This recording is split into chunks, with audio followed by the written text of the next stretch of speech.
Okay. Good afternoon, student. We start our unit number 4th, which is algorithm, state machine, and programmable logic device. Okay. In morning lecture, we completed our the ASM chart, that is the ASM state machine. Okay. We fastly revise this topic, and after that, we will start the our next topic, which is the PLD. Okay. So finite state machine मतलब क्या कि जो भी synchronise sequential circuit है उसी को finite state machine बोलते हैं, लेकिन कब जब उसकी फाइनाइट नंबर ऑफ स्टेट रहती है. ठीक है. So it has the finite input output and number of state. Okay. So ये दो टाइप से Mealy and Moore state machine. So ये मैंने इसीलिए दिखाया था ताकि आपको मिरे एंड मूले मशीन की जो भी स्टेट डायग्राम उसका डिफरेंस समझ में. देन हमने देखा था कि what is mean by SM chart. जो भी फ्लो चार्ट है वो हम अल्गोरिदम, जो भी प्रोग्रामिंग लैंग्वेज, अगर हमें कोई भी प्रोग्राम इम्प्लीमेंट करना है तो उसके लिए हम अल्गोरिदम लिखते हैं. अल्गोरिदम मतलब क्या, स्टेप बाय स्टेप इंस्ट्रक्शन रहती है जो भी हमें प्रोग्राम एग्जीक्यूट करने के लिए लगती है. ठीक है. सो जो भी प्रोग्राम है उसको अगर एक ग्राफिकली, अगर वो अल्गोरिदम को अगर ग्राफिकली अगर एक्सप्लेन करना है तो वहाँ पर फ्लो चार्ट यूज होता है, और वैसे हार्डवेयर को अगर एक्सप्लेन करना है तो वहाँ यहाँ पर यूज होता है एसएम चार्ट. ओके. सो इस एसएम चार्ट में टाइमिंग रिलेशनशिप भी कंसीडर होता है. देन ये जो भी डायग्राम है वो किसके लिए यूजफुल है, ज्यादातर सीक्वेंशियल सर्किट के लिए यूजफुल है. ओके. देन ये यहाँ पर एक डिफरेंस दिखा था कि ये फ्लो चार्ट की डायग्राम और ये क्या है, एसएम चार्ट है. आप डिफरेंस देख सकते हो, यहाँ पर स्टेट है और यहाँ पर डिस्क्रिप्शन है कि किसके बाद क्या होने वाला है. जनरल फ्लो है. आप ये फ्लो मतलब प्रोग्रामिंग हो या आपको कोई भी प्रोसेस अगर एक्सप्लेन करे तो उस टाइप में ये फ्लो यूज होता है. और SM chart generally sequential circuit को अगर एक्सप्लेन करना है तो भी यूज होगा. तो इसमें जनरली स्टेट आती है.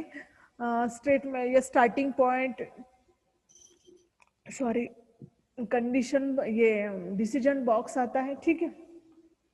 सो मेनली 3 चार्ट्स के नोटेशन है, या आप बोल सकते हैं 3 कंपोनेंट. यहाँ पर कोई क्वेश्चन कैसा भी रहे, एसएम चार्ट के नोटेशन या एसएम चार्ट के कंपोनेंट. सो ये दोनों का आंसर एक ही है कि state box, decision box and conditional box. So state box मतलब क्या, उसमें स्टेट रिप्रेजेंट होगी, उसका जो भी शेप है वो रेक्टेंगुलर है. इसके जो भी इनसाइड रहेगा तो वो उसके अंदर क्या लिखते हैं, आउटपुट वैल्यू लिखते हैं. ठीक है. और उसको हर स्टेट को एंट्री एंड एग्जिट पॉइंट होता है. So this is this syntax of, और we can set this symbol of state box. So entry state name, binary code, और यहाँ पर क्या आता है, आउटपुट वैल्यू. ठीक है. So this is the example of state box Q1 binary code Z1. और कभी कभी बाइनरी कोड नहीं लिखा तो भी चलेगा, डायरेक्टली Q1 लिखा तो भी चले, या Q1 ने लिखा सिर्फ बाइनरी कोड लिखा तो भी इट्स ओके. और कभी स्टेट को अगर आउटपुट नहीं है तो सिर्फ ये ब्लैंक भी रहा तो भी चलता है. ठीक है. देन डिसीजन बॉक्स, ये इसका शेप जो भी वो डायमंड शेप है, और इसमें 2 और मोर एग्जिस्ट पाथ आते हैं. और ये जनरली कंडीशन रहता है. सिग्नल में अगर कोई कंडीशन है जैसे कि ट्रू, फॉल्स, यस और नो, तो उस टाइम में ये यूज होगा. तो जनरली फॉल्स अगर है तो 0 इंडिकेट करता है. तो 0 अगर लिखा तो आपको फॉल्स लिखने की जरूरत नहीं है. So 0 1. Okay. Then next third box है कंडीशनल बॉक्स. कंडीशनल बॉक्स का जो भी शेप है वो ओवल शेप है. जनरली जो भी कंडीशनल बॉक्स है ये जनरली मिले टाइप का जो भी सर्किट रहेगा, उस टाइम क्या होता है कि जो भी आउटपुट है वो depend on present state as well as present input पर जब भी डिपेंड रहेगा तब उस केस में कंडीशनल बॉक्स यूज होता है. इसका शेप इस टाइप का ओवल शेप है. और ये हमेशा कंडीशन बॉक्स कब आता है, डिसीजन बॉक्स के बाद ही आता है. ठीक है. और उसके अंदर हम मतलब यहाँ पर क्या लिखते हैं, आउटपुट की जो भी वैल्यू है वो. सो ये एक जनरल एग्जांपल है एसएम चार्ट का जिसमें एंट्री Q1 001. देन यहाँ पर अगर डी वेरिएबल है तो डी वेरिएबल में 0 अगर है तो यहाँ कहाँ पर जाता है वैल्यू, मतलब कहाँ पर एंट्री है, और अगर 1 है तो आगे क्या प्रोसेस है. सो ये अगेन एक समराइज है कि state box, decision box, conditional box. Then यहाँ पर हमने एक एग्जांपल देखा था. सो ये एग्जांपल मैंने नोटबुक पर सॉल्व कर, मतलब यहाँ पर पेपर पर सॉल्व करके दिखाया था. ठीक है. सो यहाँ पर कभी कभी ऐसा एक्सप्लेनेशन आता है. So using this explanation normal general state diagram draw कर सकते हैं, या डायरेक्टली आपने एसएम चार्ट ड्रॉ किया तो भी चलता है. ठीक है. एक या दो लाइन का आपको एक्सप्लेनेशन लिखा तो वो बेटर रहेगा, ठीक है। देन ये नेक्स्ट एग्जांपल था जिसमें कंडीशनल बॉक्स यूज किया था।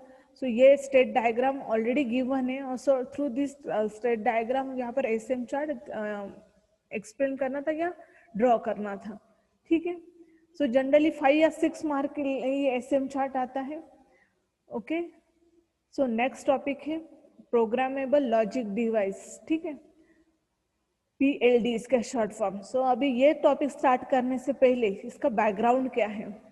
सो बैकग्राउंड ये है कि अभी तक हमने बहुत सारी आईसी देखिए, अगर जहाँ तक अभी आपको यहाँ पर नहीं हो तो नहीं तो हम अपने प्रैक्टिकल में यूज करते। मैं यहाँ पर नोट में लिखती हूँ आईसी के नाम। सो हमने देखी थी आईसी, अगर आपको याद है 7408, ये एक एंड गेट की आईसी है, ओके। सो इस आईसी का यूज क्या है कि इसमें टोटल 4 एंड गेट है और कितने इनपुट है इसमें, 2 इनपुट है, ये इसका स्ट्रक्चर है, ठीक है। सो इस आईसी का यूज क्या है, या दूसरी कोई आईसी है आईसी 7483, ये आईसी किसकी है, बाइनरी एडर आईसी है, शायद आपको याद आ रहा होगा। सो ये क्या है, ये आईसी है। इस आईसी का यूज क्या है, ये एंड गेट की आईसी, मतलब एंड गेट के रिलेटेड कोई भी फंक्शनल अगर मुझे करना है, एंड गेट अगर मुझे चाहिए, कोई भी सर्किट अगर डिजाइन करना है तो उस केस में ये एंड गेट यूज होता है। देन आईसी 7483 ये बाइनरी एडर के आईसी। देन अभी रिसेंटली जो आईसी हमने यूज की थी आईसी 7490, ये किसके आईसी है, रिपल काउंटर आईसी है, ठीक है। सो इस आईसी का यूज क्या है, मैं अगेन ये अगर ये आपको पता है ये आईसी क्या है तो ही मैं आगे जा सकती हूँ, इसलिए 2 मिनट में आपको इस आईसी 7490 एक बार रिवाइज करवाती हूँ, उसके बाद मैं नेक्स्ट टॉपिक एक्सप्लेन करती हूँ।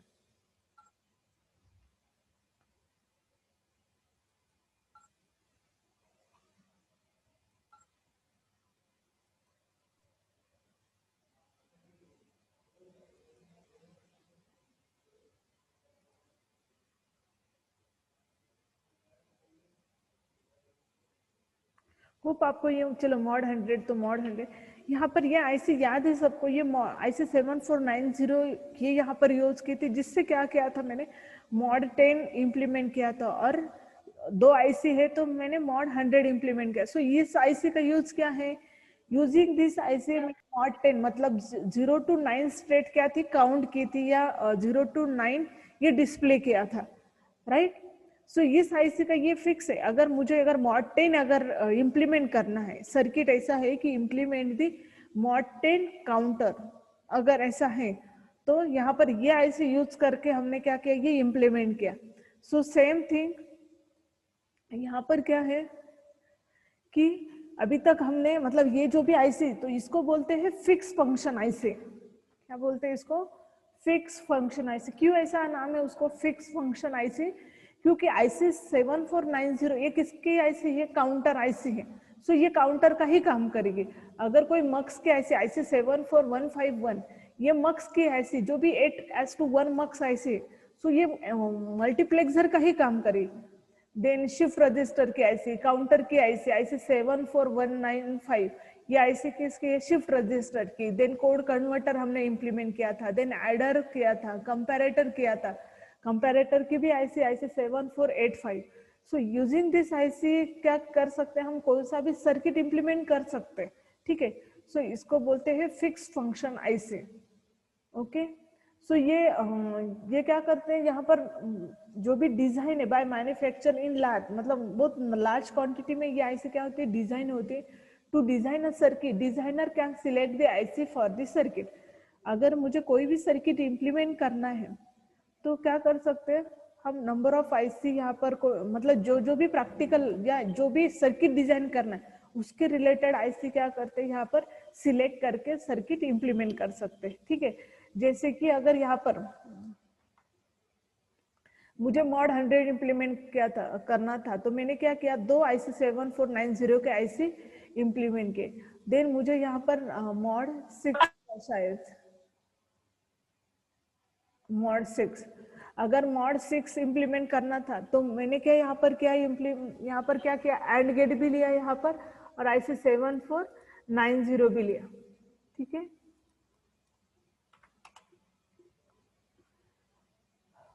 जो भी प्रैक्टिकल इम्प्लीमेंट करना है हम उसके रिलेटेड IC कलेक्ट करके प्रैक्टिकल इम्प्लीमेंट कर सकते हैं। ओके, सो होप आपको ये समझ में आया होगा कि what is mean by fix function IC, ठीक है। सो क्या डिसएडवांटेज है ये फिक्स फंक्शन IC के? इसको लो डेवलपमेंट कॉस्ट लगती है, फास्ट डिजाइन कर सकते हैं एंड इजी टू टेस्ट। लेकिन इसका डिसएडवांटेज क्या है, यहाँ पर लार्ज बोर्ड स्पेस लगता है। अभी यहाँ पर इतने बड़े सर्किट हमने इम्प्लीमेंट किए ही नहीं यहाँ पर, इसलिए आपको इसका मीनिंग नहीं समझ आया कि लार्ज बोर्ड स्पेस क्या है। लेकिन अगर याद करो, अगर कोड कन्वर्टर इम्प्लीमेंट किया था आपने, सिर्फ एंड्रॉइड ऐप्स इम्प्लीमेंट किया, तो भी आपको वहां पर वो स्क्रीन पर मतलब ज्यादा स्क्रॉल करना पड़ता था। तो वही है, अगर 4 बिट है तो ओके, लेकिन 8 बिट अगर होता है तो उसको लार्ज बोर्ड स्पेस लगती है, ठीक है। बोर्ड स्पेस ज्यादा है मतलब कंपोनेंट ज्यादा है, मतलब पावर रिक्वायरमेंट भी ज्यादा है, ठीक है। एंड देन यहाँ पर अगेन लैक सिक्योरिटी है, ठीक है। और इसी ये सब की वजह से ही additional cost, space, power requirement ये सब क्या होते हैं, ज्यादा लगते हैं, ठीक है। So these are the advantage and disadvantage of fix function IC, ठीक है। पहले प्लीज मीनिंग समझ लो फिक्स फंक्शन IC का, क्योंकि इसी के बेस पर आगे जो भी मैं बोलने वाली वो डिपेंड है। नेक्स्ट है, अब ये फिक्स फंक्शन IC के ये डिसएडवांटेज है। क्या डिसएडवांटेज? उसको पावर ज्यादा लगेगी, बोर्ड स्पेस ज्यादा लगेगी, ठीक है। इसके डिसएडवांटेज रिमूव करने के लिए नेक्स्ट कंसेप्ट है एप्लीकेशन स्पेसिफिक इंटीग्रेटेड IC। ये क्या है कि सपोज मुझे ये जो भी है मॉड 100 इम्प्लीमेंट करना है, यहाँ पर मॉड 6 है, सपोज मॉड 6 इम्प्लीमेंट करना है, डायरेक्टली ये पूरी IC बनेगी, IC 7490 नहीं बनेगी, ये पूरा ये भी सर्किट है इसका एक IC बनेगी जिसमें ये सब कंपोनेंट इंक्लूड रहेगा, IC 7490 भी इंक्लूड रहेगा एंड देन एंड गेट भी इंक्लूड। ये यहाँ पर बहुत सिंपल एग्जांपल दे रही हूँ मैं कि यहाँ पर एप्लीकेशन स्पेसिफिक IC मतलब क्या कि पर्टिकुलर मॉड 6 काउंटर के लिए ही क्या बनानी है, अभी IC बनानी है, ठीक है। उसका नाम अलग रहेगा। उसमें क्या क्या रहेगा, IC 7490 ये कंपोनेंट रहेगा उसके लिए। फिर देन अब इसके एडवांटेज क्या है एप्लीकेशन स्पेसिफिक इंटीग्रेटेड IC के। ये रिड्यूस स्पेस रिक्वायरमेंट रहेगी, क्योंकि हमें जितने सर्किट चाहिए वो हम कॉम्पैक्ट हो जाएगी, क्योंकि एक ही IC बनेगी। देन कंपोनेंट अगर कम है तो पावर रिक्वायरमेंट भी कम होगी, और if produce in large cost is reduced, अगर ज्यादा हम उसी के रिलेटेड अगर IC बनाते तो कॉस्ट भी रिड्यूस हो जाएंगे। Then reduction in size due to high level integration, then design is difficult to copy, ठीक है। मतलब इसकी जो भी डिजाइन है वो भी जनरली कॉपी नहीं हो सकती। लेकिन इसका डिसएडवांटेज क्या है, टेस्टिंग मेथड में हैव टू डेवलप विच में increase the cost and efforts. लेकिन अब अगर इसकी ये करनी है, टेस्टिंग करनी है, तो अगेन इसके लिए कॉस्ट या एफर्ट से जाएंगे। अगर ज्यादा IC अगर बन रहे उसी के रिलेटेड तो ओके, लेकिन सिर्फ एक एप्लीकेशन के 1 या 2 IC है, लेकिन उसकी कॉस्ट एंड एफर्ट तो उतने ही लगने वाले, ठीक है। ये एक बेसिक डिसएडवांटेज है इसका एप्लीकेशन स्पेसिफिक इंटीग्रेटेड IC का, ठीक है। अब इसके लिए सॉल्यूशन क्या है? फर्स्ट था फिक्स फंक्शन IC, लेकिन उसके भी डिसएडवांटेज थे। ये डिसएडवांटेज रिमूव करने के लिए हमने देखे एप्लीकेशन स्पेसिफिक इंटीग्रेटेड IC। अब ये सब के दोनों के डिसएडवांटेज रिमूव करने के लिए नेक्स्ट है प्रोग्रामेबल लॉजिक डिवाइस, ठीक है। इसमें दोनों अप्रोचेस के क्या है एडवांटेज है, किस किस के फिक्स फंक्शन IC के and then application specific IC के, ठीक है। ये क्या एक it is a special type of IC, ठीक है। It is a special type of IC which can be programmed by user as per their requirement। मतलब यहाँ पर कोई फिक्स फंक्शन भी नहीं रहेगा एंड एप्लीकेशन स्पेसिफिक भी नहीं रहेगा। जब भी यूजर का जो रिक्वायरमेंट है उसके रिलेटेड वो क्या करेगा, वो IC जनरेट करेगा या क्रिएट करेगा। ये क्या रहे, प्रोग्रामेबल है। सो यूजर प्रोग्राम डिजाइन करेगा या यूजर खुद वो आईसी को डिजाइन कर सकता है, ठीक है। और वो अगेन चेंज भी हो सकता है, अगर इनपुट चेंज होते हैं, आउटपुट चेंज होते हैं, तो अगेन वो क्या होगा, चेंज भी होगा। सो ये कंसेप्ट है प्रोग्रामेबल लॉजिक डिवाइस। इस कंसेप्ट तक हम कैसे आए हैं, फर्स्ट से फिक्स फंक्शन आईसी, जो भी हमने अभी तक जो आईसी देखी वो सब फिक्स फंक्शन आईसी है। इसके डिसएडवांटेज रिमूव करने के लिए है एप्लीकेशन स्पेसिफिक इंटीग्रेटेड आईसी, लेकिन इसके भी डिसएडवांटेज है कि अगर वो लार्ज क्वांटिटी में है तो ओके, लेकिन 1 और 2 क्वांटिटी है तो अगेन उसके टेस्टिंग की कॉस्ट या उसके एफर्ट्स इंक्रीज होते हैं। सो वो अगेन ओवरकम करने के लिए पीएलडी है। सो इस दोनों के जो भी एडवांटेज है वो सब दोनों इसी में है, पीएलडी में, ठीक है। So it is a special type of IC, okay. और यूजर अपने रिक्वायरमेंट के हिसाब से वहां पर प्रोग्राम कर सकता। सो पीएलडी के क्या क्या एडवांटेज हैं थ्रू दी फिक्स फंक्शन है, शॉर्ट डिजाइन साइकिल है, लो कॉस्ट डेवलपमेंट है, और अगेन क्या है, reduction in board space, reduction in power requirement, design security, compact security, high switching speed, then again over ASI मतलब application specific IC की क्या है, high density, lower quantity production, then reduction in board space, reduction in power requirement, design security. जितने इसके जितने ये advantage वो सब यहाँ पर आएंगे, अगर डिसएडवांटेज के भी क्या यहाँ पर ओवरकम किए। देन सो क्यों पीएलडी है, क्योंकि मोर फ्लेक्सिबिलिटी चाहिए, देन यूजर को अपने रिक्वायरमेंट के हिसाब से भी आईसी डिजाइन करते आना चाहिए, इसीलिए पीएलडी है, ठीक है। सो यहाँ पर large number of PLD have produced by IC manufacture with variety of flexibility and option. So यहाँ पर कितने इनपुट्स लेने हैं, कितने आउटपुट्स लेने हैं, वो सब यहाँ पर यूजर सिलेक्ट कर सकता है, ठीक है, इसलिए उसको प्रोग्रामेबल बोलते हैं। Then the purpose of PLD device is permit elaborate the digital logic design to implement by the user in a single device। User कौन सा भी सर्किट डिजाइन कर सकता है, ठीक है।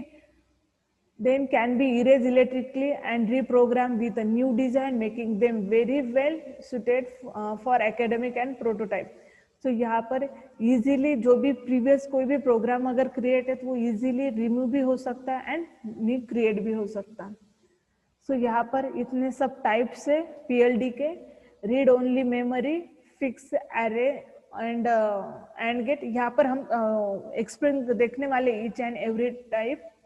सो फर्स्ट सिर्फ पहले टाइप्स देखो, read only memory ROM, programmable array logic, programmable logic array, complex programmable logic device, and last one is the field programmable gate array. So अभी जहां पर भी हमें कॉन्सेंट्रेट करना है सिर्फ ये दोनों पर करना है, programmable array logic and programmable logic array. So please ये दोनों के ये जो भी दोनों नाम है वो दोनों भी सेम दिखाई दे रहे हैं, सिर्फ यहाँ पर डिफरेंस है, ये दोनों के नाम का शिफ्टिंग है, programmable array logic and programmable logic array, PAL and PLA। सो ये नाम से मतलब इम्प्लीमेंटेशन भी इनका दोनों का डिफरेंट है, ठीक है। सो एग्जाम में हर टाइम ये दोनों के ऊपर क्वेश्चन आता ही है। तो यहाँ पर ये चेक करना है कि हम PLA का एग्जाम्पल सॉल्व करें या PLA का एग्जाम्पल सॉल्व करें, ठीक है। सो आगे जो भी हमें जो देखना है जिसके एग्जाम्पल सॉल्व करने वो सिर्फ PAL के एंड PLA के ही करने, ठीक है। ये दोनों कंसिडर नहीं करना है, ये नहीं इम्प्लीमेंट करना है, या हमें देखना ही नहीं, स्टडी नहीं करनी ये दोनों का, ठीक है। ये तीनों एक शॉर्ट में ये रॉम देखने वाले हैं और बाकी ये दोनों डिटेल में देखने वाले हैं, ठीक है। Programmable array logic, these are the types of PLD, okay. So first तीनों जो भी हैं ये तीनों क्या है, वो सिमिलर है, ठीक है। देन अगर यहाँ पर मेन जो भी देखते हैं, यहाँ पर जितना थ्योरी लिखा है वो पूरा ये टेबल में एक्सप्लेन किया है। PROM मतलब प्रोग्रामेबल रीड ओनली मेमोरी है, जिसमें एंड गेट एंड और गेट यूज होता है, जहां पर अगर डिफरेंस है तो PROM ये फिक्स एंड गेट यहाँ पर यूज होता है, यहाँ पर प्रोग्रामेबल और गेट यूज होता है। What is fixed array and what is mean bye programmable, ये आगे जब भी हम एग्जांपल सॉल्व करेंगे हम चेक करने वाले हैं। फिक्स मतलब ये इसकी साइज चेंज नहीं होती, लेकिन यहाँ पर इसकी साइज चेंज हो सकती, ऐसा इसका मीनिंग है। PLA में ये क्या है, एंड गेट प्रोग्रामेबल है एंड और गेट प्रोग्रामेबल है, लेकिन PAL में एंड गेट ये प्रोग्रामेबल है लेकिन और गेट ये फिक्स है। सो यहाँ पर आप डिफरेंस देख सकते हो PLA में एंड PAL में। सो यहाँ पर एंड गेट दोनों में प्रोग्रामेबल है लेकिन यहाँ पर और गेट क्या है, फिक्स है। सो यहाँ पर इनका एक कॉन्फ़िगरेशन है read programmable read only memory का। सो इनपुट फिक्स एंड अरे प्रोग्रामेबल कनेक्शन, ठीक है। सो ये अगेन ये जो भी यहाँ पर लिखा है वो अगेन थ्रू द डायग्राम यहाँ पर एक्सप्लेन किया है, ठीक है। यहाँ पर फिक्स और गेट है, प्रोग्रामेबल एंड अरे है, sorry, and then programmable logic array, इसमें प्रोग्रामेबल कनेक्शन है एंड यहाँ पर क्या है, प्रोग्रामेबल और अरे है। So this is the general structure of PLD। सो इसमें क्या क्या है, N बफर इन्वर्टर है। सो पहले जो भी इनपुट्स लाइन आएगी जहाँ उसके बाद क्या है, तो पहले इनपुट उसके बाद बफर और उसको बोलते हैं इन्वर्टर। सो ये इसका सिंबल है। उसके बाद एंड गेट आएगा, मतलब ये एंड एरे आएगी, देन उसके बाद प्रोडक्ट टर्म आएगी, देन और एरे आएंगे एंड देन आउटपुट लाइन्स आएगी। सो this is the general structure of PLD। Okay, अब हम वन बाय वन देखने वाले कि बफर इन्वर्टर क्या है, एंड एरे क्या है ना, और एरे क्या है। सो बफर, ये बफर का सिंबल है X, ये ट्रायंगल है जहां पर भी एंड नॉट गेट जैसे आता है वैसे ही है, थोड़ा चेंज है। सो X ये ट्रायंगल, सो ट्रायंगल में दो लाइन है, अगर ये यहाँ पर लाइन आती तो यहाँ पर X आता है, यहाँ पर एक स्मॉल सर्कल है। सो यूजिंग दिस सर्कल, यहाँ पर अगर बबल भी बोल सकते हैं। सो इसका मीनिंग आता है X बार, ठीक है। मतलब ये अनकॉम्प्लीमेंट एंड कॉम्प्लीमेंट, ये सिंबल इसी, मतलब ये और ये दोनों सेम है, सिर्फ थोड़ा सा चेंज किया है। देखो X ऐसा भी कर सकते हैं या यहाँ पर डायरेक्टली नॉट गेट भी ऐड कर सकते हैं, ठीक है। सो अगर X ऐसा है तो डायरेक्टली X आएगा, अगर उसको नॉट गेट अटैच करते तो यहाँ पर आएगा X बार, ठीक है। सो दोनों सिंबल को देख लो, जनरली यहाँ पर ये यूज होता है लेकिन आपने ऐसा भी यूज किया तो भी it's okay. So this is the symbol of buffer और इन्वर्टर।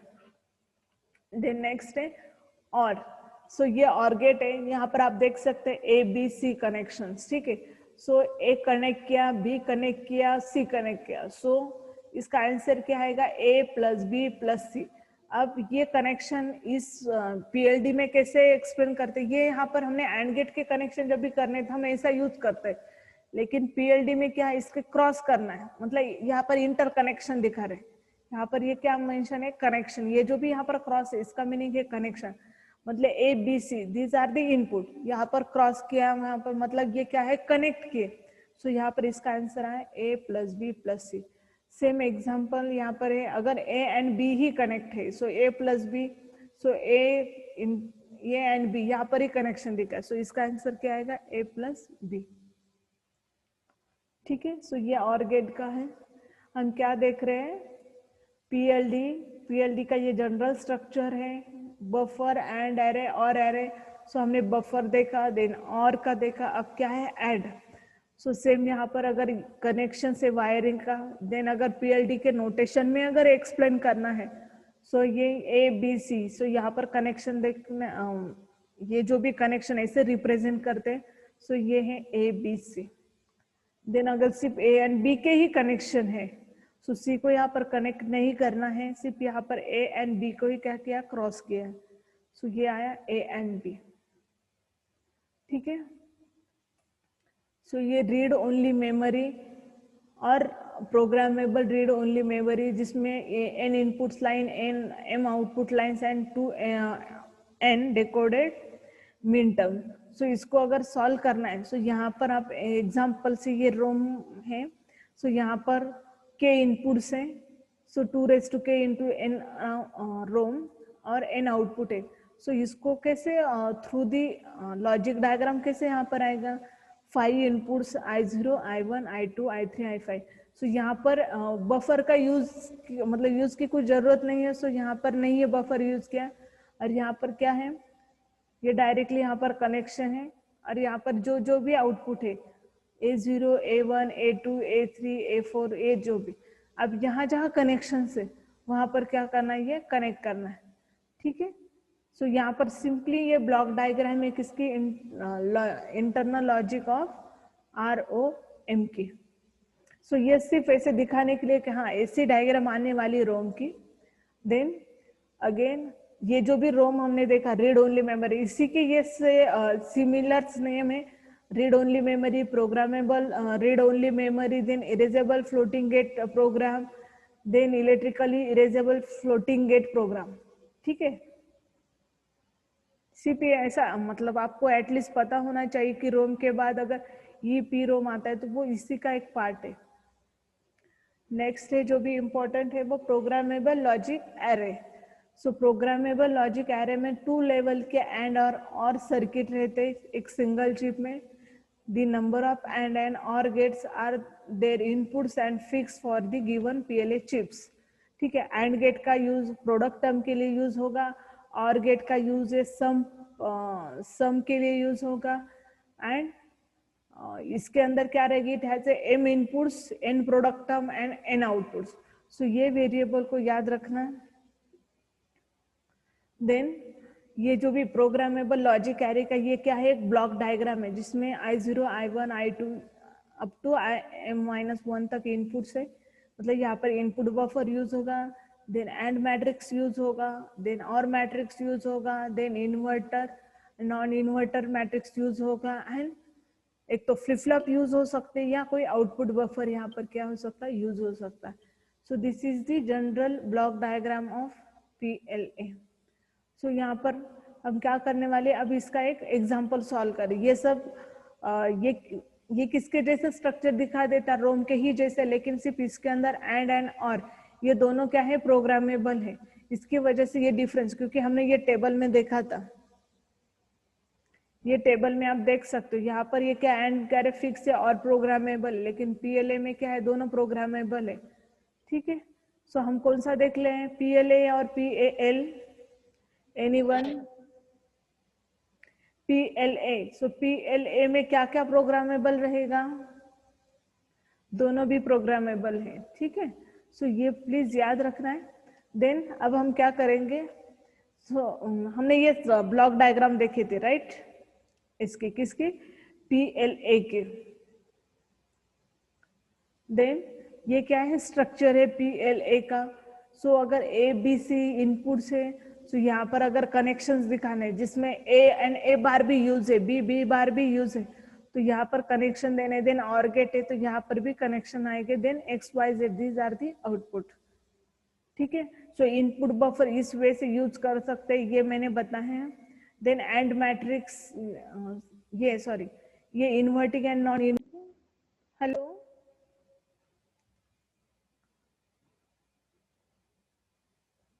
ओके,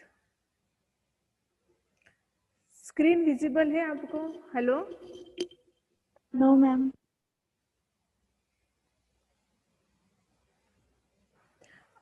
इसके पहले थी ना विजिबल स्क्रीन?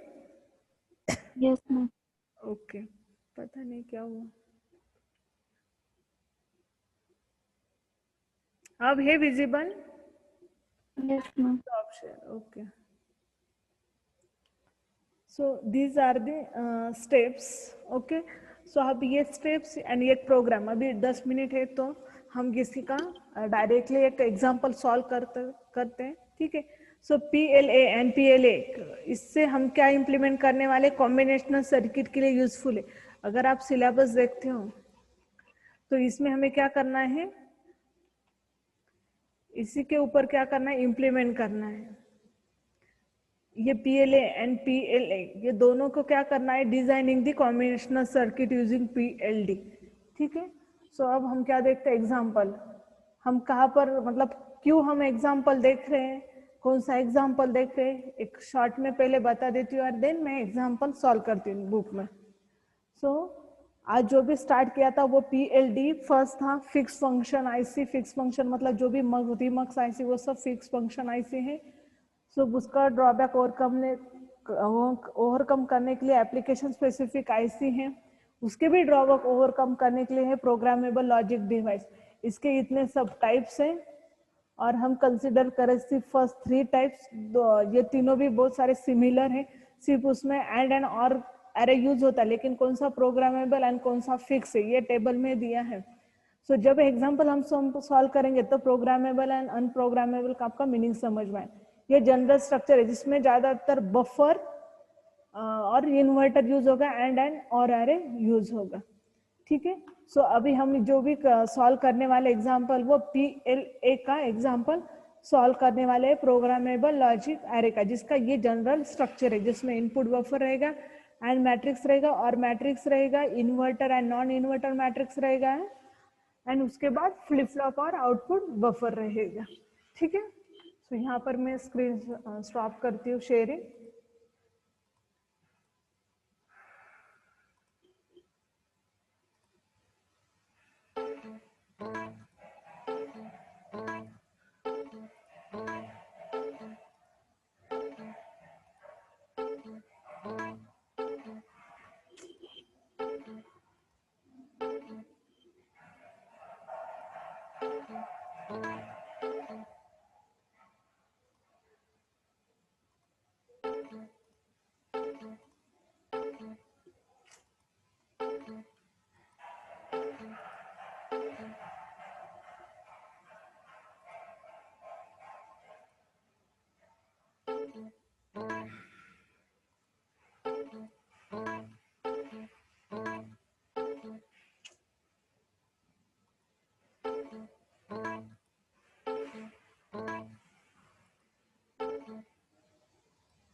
एग्जाम्पल आपको दिखाई दे रहे हैं, मैं यहाँ एक बार यहाँ पर एक्सप्लेन करती हूँ, उसके बाद सॉल्व करेंगे, ठीक है।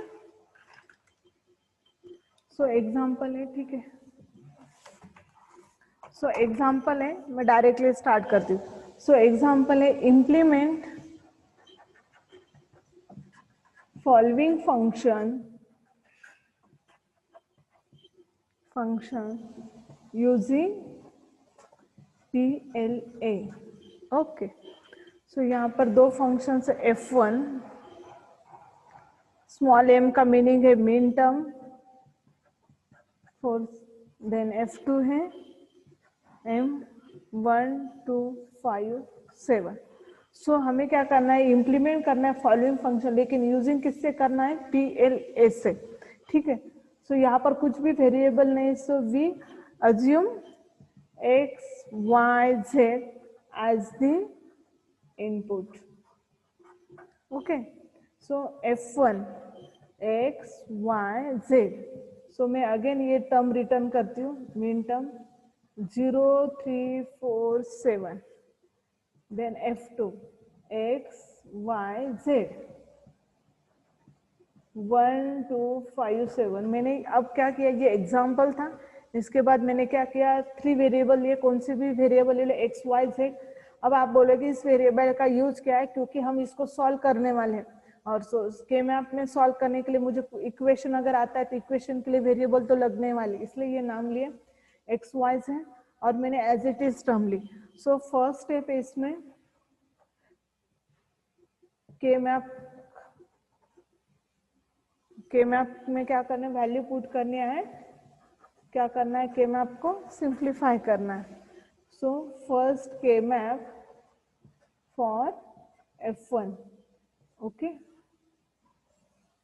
सो यहाँ पर 3 वेरिएबल है, सो 3 वेरिएबल का ही के मैप आएगा यहाँ पर,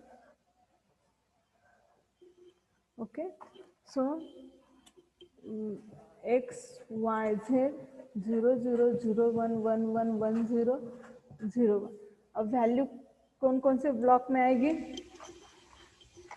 पहले लगे तो के मैप के बॉक्स में नंबर देते 0 1 2 3 4 5 6 7। सो वैल्यू कौन कौन सी आएगी यहाँ पर, के मैम, सो 0 के लिए 1, 3 के लिए 1, 4 के लिए 1 एंड 7 के लिए 1, और बाकी सब के लिए क्या आएगा 0 0 0 0। अब ग्रुपिंग किसकी आएगी, ये दोनों का ग्रुप आएगा और ये दोनों का, मतलब पेयर आएगी।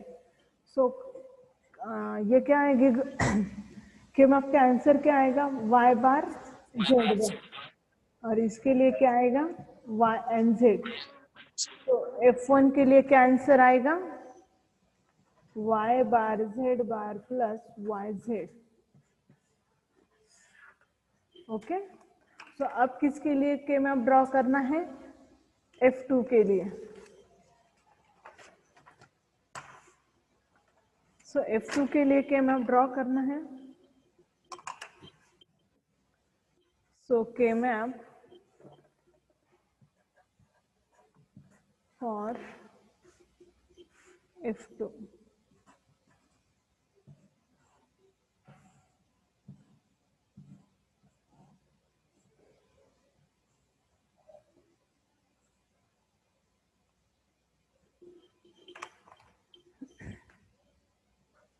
x y z 0 0 0 1 1 1 1 1 0 0 1।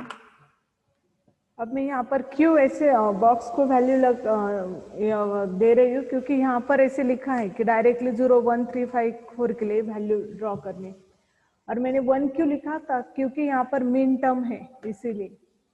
1 2 3 4 5 6 7। Okay, so अब किस किस के लिए वैल्यू है आप चेक कर सकते हो। 1 2 5 7 के लिए 1 लिखना है, 1 5 7 1 2 5 7 1 2 5 7 के लिए क्या करना है 1 करना है, ठीक है, और बाकी के लिए क्या करना है 0। सो ग्रुपिंग किसके लिए आएगी, किस किस की आएगी, यहाँ पर ये और इसके लिए क्या आएगा सिंगल वन। सो सिंगल वन का इक्वेशन आएगा एक्स बार वाई जेड बार, इसके लिए ग्रुपिंग आएगी एक्स एंड देन जेड, इसके लिए ग्रुपिंग आएगी Y bar and Z. So F2 के लिए इक्वेशन आएगा Y bar Z plus X Z plus X bar Y Z. Okay, so ये F2 के लिए इक्वेशन है। इसके बाद के स्टेप्स क्या हैं,